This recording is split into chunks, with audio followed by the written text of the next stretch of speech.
No party's going to do exactly the correct thing, but they will tell you where they're coming from. They'll tell you what they want to do, and you can like it or not like it.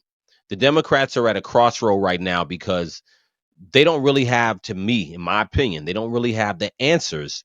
They are more stuck into the ideology and the gang than to come up with answers when it comes to the economy, when it comes to crime, when it comes to jobs.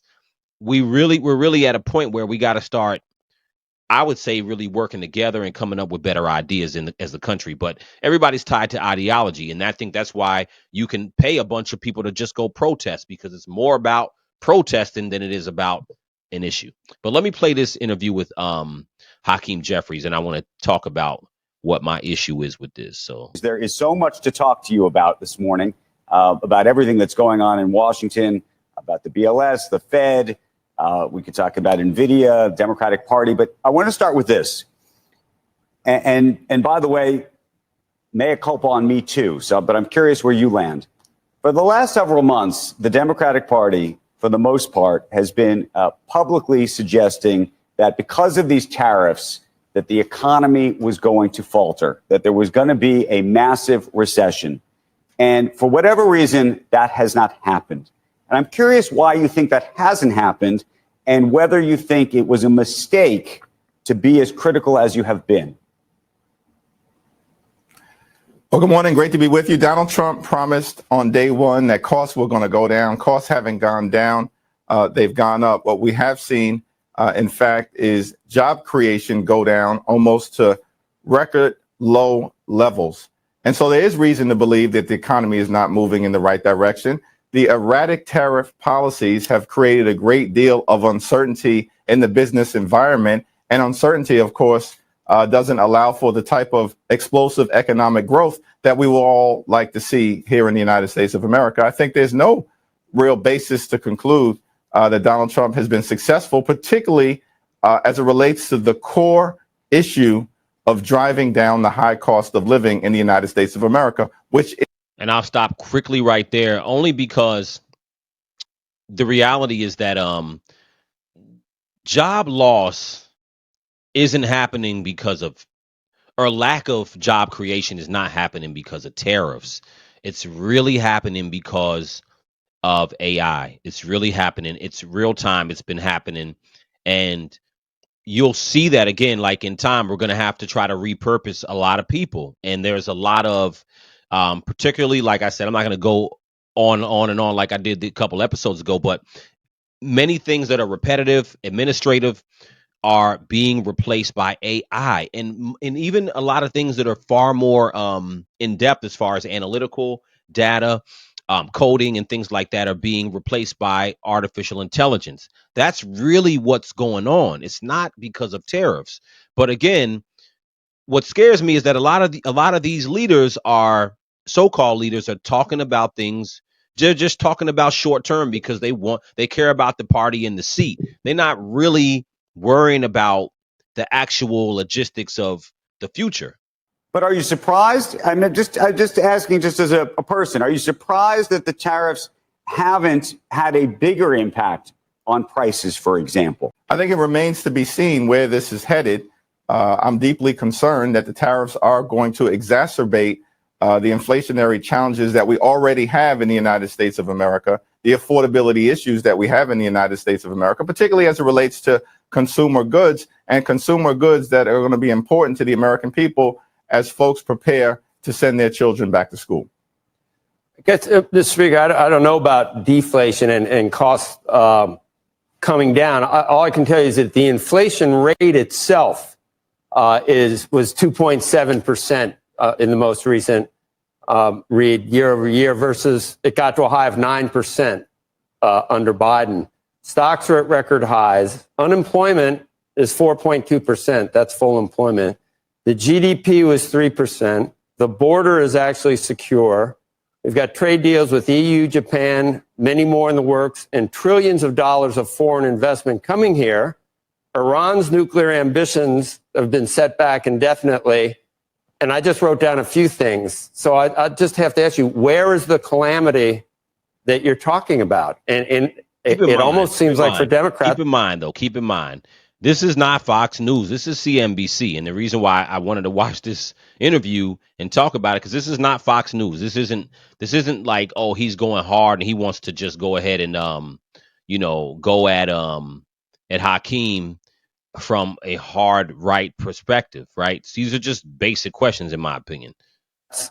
Socialism is the answer to these problems, or I don't know, what, an end of democracy or something. We just don't get it. Well, actually, I'll tell you what we stand for, Joe. It's pretty clear. As Democrats, we believe in a strong floor and no ceiling. In America, you work hard, you play by the rules. You should be able to live the good life. And there should be no ceiling on your success, on your capacity to do anything in the United States of America. That's the great promise of this country. At the same period of time, there should be a strong floor. Today is the 90th anniversary of Social Security. It was born 90 years ago today. What we've seen from this administration is an attack on Social Security, an attack on Medicare, an attack on the Affordable Care Act, ripping Medicaid away from millions of Americans. That actually is the type of strong floor that we should also have in this country. You pass. So you see, he asked him about the numbers, where the actual numbers are, and he avoided the whole question. And he's talking about Social Security. Social Security is an extremely broken system. Medicaid and Medicare are broken systems that need to be fixed long term, and they've been talking about Social Security long before Donald Trump and how Social Security is going to be going broke in a certain amount of time. I remember hearing about 10 years ago that Social Security would be broke by the year, I believe they said 2040 or 2050, maybe sooner than that. But these are broken systems. But again, if you're a Democrat and you're looking for clarity from your House Majority Leader or House Minority Leader, are you getting it right now? Because I'm listening and I'm like, well, he's just the same talking points. One big ugly bill that's now law on a partisan basis that represents the largest attack on healthcare in American history. Hospitals will close, nursing homes will shut down, community-based health clinics will be unable to operate. People all across the country are going to experience increased premiums, co-pays, and prescription drug prices. That's a problem for everyday Americans. I'm not talking about people who are already wealthy and well off and well connected. I'm talking about the everyday Americans that I represent in Brooklyn and that we're fighting hard for. In fact, those. Keep in mind, he said Brooklyn. When I go into this next story, because we're talking about everyday Americans and we're worried about what they're paying, just keep that in mind when I go into this next story in Brooklyn. The same place that Hakeem Jefferies represents. And again, same personal, nothing against him, but he said Brooklyn, and it relates to the next story. Just keep that in mind. Same Americans, food is being ripped out of the mouths of hungry children, veterans, and seniors with the largest attack on nutritional assistance in American history. I find that problematic in the United States of America, and millions of people do so as well. Leader, where do you land on this mayoral race in New York, and in particular on Mamdani, who is clearly now the front runner in this situation, won the primary?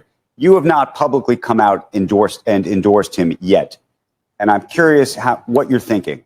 This is so interesting. Now, this is where the Democrats, it's a really weird time right now, because with Mamdani, you have a lot of Democrats, and Hakeem Jefferies is one who's very kind of like, I don't want to endorse this guy yet, because the Mamdani, who lives in a rent-controlled apartment in the city, right?